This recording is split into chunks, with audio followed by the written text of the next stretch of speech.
Hey, so I'm riding with Lucas Huesman and Ben Wolfe. Lucas is a rider with CCAP, and Ben is a former national team rider, professional bike racer, and currently a privateer living out in Colorado. This is the best. This is the closest we've gotten to riding with each other in a couple months here. Yeah, this is a group ride. This is what we do now. Yeah. Honestly, it's great because like I can just get off and go make some coffee, get some cookies, and hop back on. I don't have to go very far.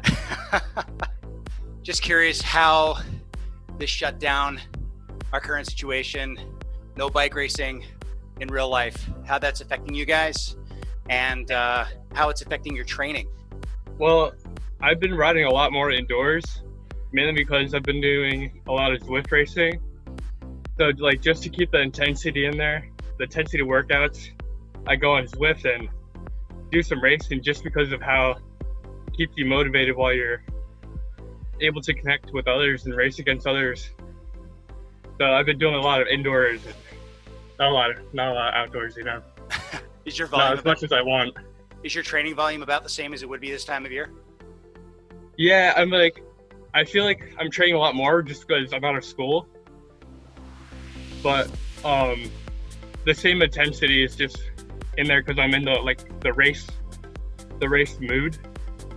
I mean, honestly, nothing really changes if you plan on racing Zwift. You still have to train just as hard. Right. And if anything, you just need an extra recovery day because the races are so intense.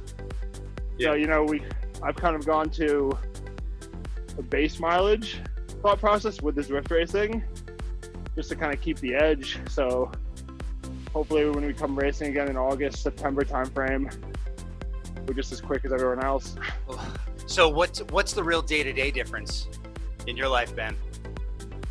I mean, not too much just because I've been a bike rider for my adult life.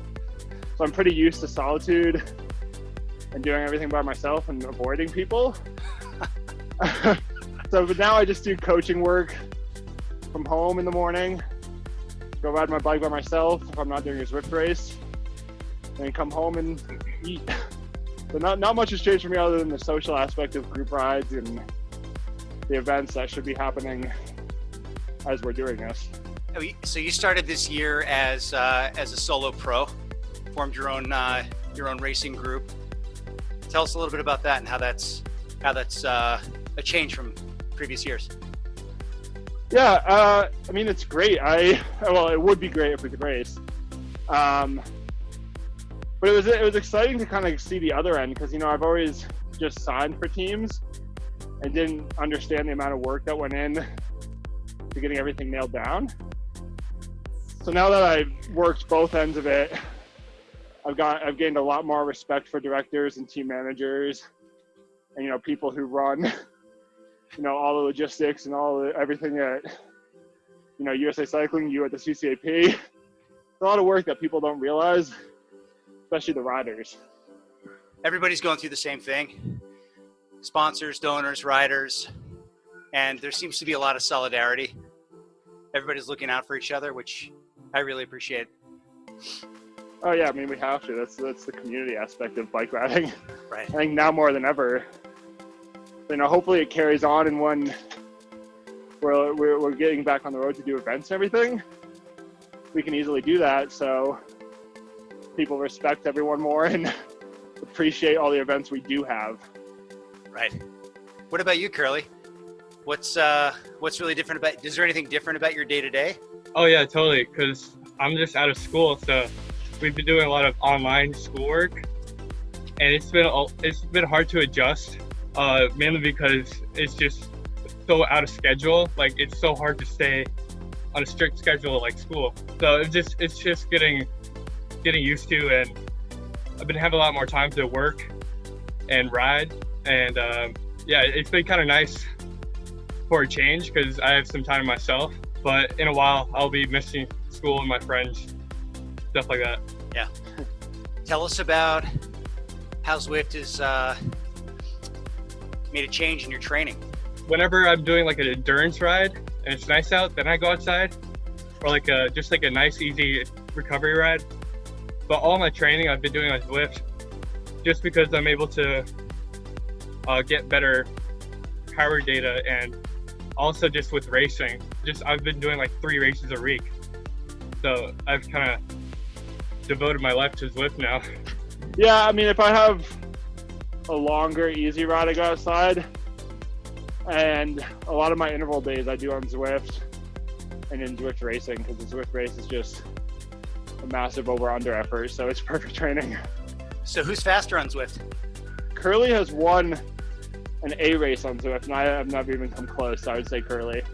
Yeah, I mean, like, I just have a lot more experience, but you know. What tips do you have? Oh, well, it's a whole different way of racing. It's so much different than outside, because at first you have like the delay. So, like, when you start sprinting for a sprint at like 200 meters to go, your character's not going to start sprinting until like 150 meters to go. So you have to be ready to adjust to how the trainer connects with your tablet or computer. And then also there's a bunch of power-ups. So like the way I won that race was I used a power-up right at the sprint. And so I was able to just go around Aiden Charles.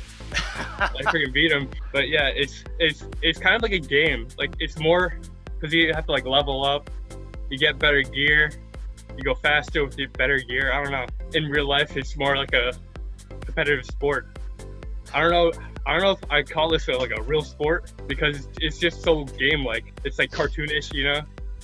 But it also makes you like, you also have to be really fit to win a race, so it's kind of hard. Yeah, the start, you basically just go all out for the first 5 minutes, and then it starts settling down. But at first, like, everyone's just trying to be the first one, like, up top. It's hard to move into the front, especially when there's a lot of people. So everyone's going at like 500 watts, 600 watts, just trying to stay up front. And if you don't do that, you're just going to fall right off, and you're not going to be able to catch back on. If you had a new cyclist, what kind of advice would you give them now versus what you would have given them last year? It's about getting started and sort of what to do, how to live the life of a cyclist. Well, I mean, now is the perfect time to live the life of a cyclist. You know, the solitude, they're doing everything by yourself. So, I mean, I would tell them to keep it fun. You know, ride all the different kinds of bikes, ride mountain bikes, ride road bikes, hop in a Zwift race, chase some Strava segments. Because really right now, we just want to build fitness and maintain fitness, and health is so important right now. So you have a new rider come in the shop. What kind of advice are you giving them? At first, I try to sell them one of our new trainers, like a Tax or one of those nice Wahoo Kicker course. You know, business is business. But I would say definitely try to get a trainer if you don't have one. But then also, if you're looking for a bike, like if you want to get into mountain biking, there's a lot of nice trails where we live. So I would try to encourage them to do that, especially at this time where you can just ride by yourself out in the woods, have a good time. You know, we're doing what we can. We obviously don't have programming outside right now, and can't do anything in groups. But getting together on Zwift 3-4 times a week, it's keeping the spirit of the group alive. I feel like it's a lot different from other sports, because like with soccer or baseball right now, they're just kind of like, they can train by themselves, but it's really hard to get that really game aspect part of it where we can like just race on virtually. And you can't really do that with any other sport, which is kind of nice. Carly, what's the one thing you're really looking forward to when life gets back to normal, whatever that means? Definitely a good sprint. Like, just against other people. You know, it's a lot different on Zwift, where you're just not bumping bars or anything. You're just kind of going at it by yourself. It's kind of lonely, you know? I mean, like, it's not that lonely, but it's not like the real thing where you're racing with other people. Yeah. I would have to agree. I mean, what I'm looking forward to most is being able to watch the other people in the races suffer just as much as I am. Because right now it feels like I'm the only one suffering when I'm getting dropped. So it'd be nice to see other people's tongue on the stem and drooling. In that sound of like the gears clicking, and then they go into like a smaller gear, and you just whip by them. Yeah. Yep. Curly, what's your favorite Zwift race? I like the Danner Day race. Is that because you won it? Nah. It's like with the cat and mouse effect, where like the D group goes out first, and then the C, then the B, then the A.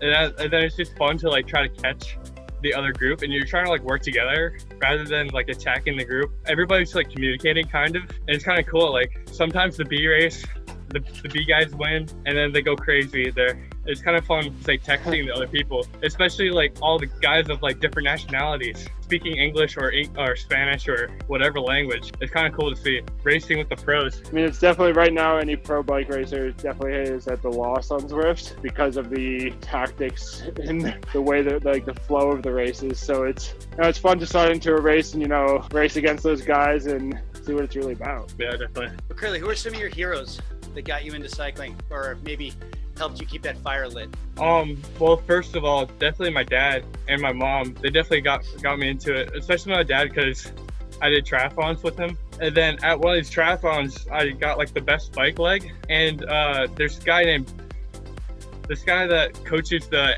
Nutmeg Youth Triathlon team. He's like, you should talk to Dave. And so I called him up and he's like, yeah, come to this race at Lime Rock. So I did the race, I won it, and then I got DQ'd because I didn't have the junior gearing. I was like, Oh, I know that story. I hear that every year.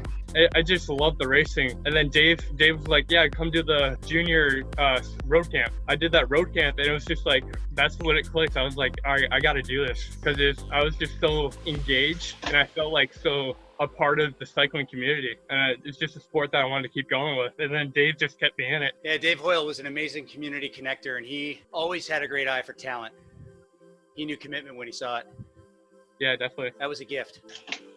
Absolutely. What about you, Ben? Cycling heroes, I would definitely go, Greg LeMond, because when we were juniors, he came to Old Lyme, Connecticut and rode with us. Whoa. And that was one of the coolest things ever. So I would always watch old videos of him racing and when I was on the trainer as a junior, and that definitely inspired me a lot. And then, I had a bunch of teammates through my first couple of years professional that, really meant the world to me because they taught me stuff, even if it was a dumb question like how to get bottles. So, like Jeremy Powers and Brad Huff, my first year on Jelly Belly, taught me how to be a pro. And that's something that, goes a long way. Riding with you, Ben. With me? When you're dropping me?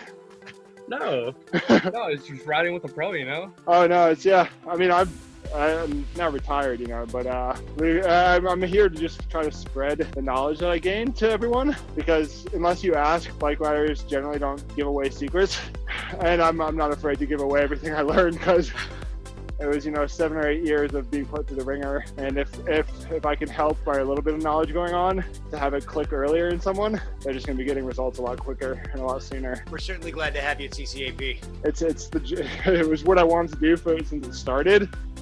When finally just the career path lined up, and I couldn't think of anything else I'd want to do. Thank you to the USA Cycling Foundation for helping us get this set up and providing this platform for us to just, ride and talk. And thanks to all of our 2020 sponsors and all of our donors and families. We're really looking forward to getting our season started whenever that's going to be, and look forward to seeing you all out on the road.